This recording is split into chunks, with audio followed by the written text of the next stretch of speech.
ल है साथी हेर्नुहोस् है ल उहाँले चाहिँ फलमलाई चाहिँ वेल्डिङ गरेर के बनाउँदै हुनुहुन्छ ल हेर्नुहोस् त यो पुरा भिडियो हेर्नु है ल टक्क नटलाई वेल्डिङ गरेर ल यो त के हो त यो टायर सायर हालेर है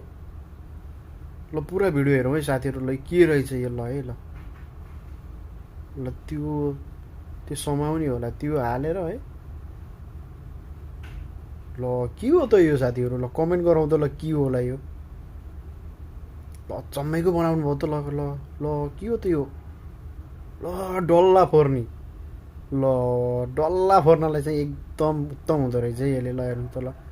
ल उहाँको दिमागलाई चाहिँ मान्नै पर्छ है साथीहरू ल वेल्डिङ गरेर फलामलाई वेल्डिङ गरेर ल हेर्नुहोस् त ल गुड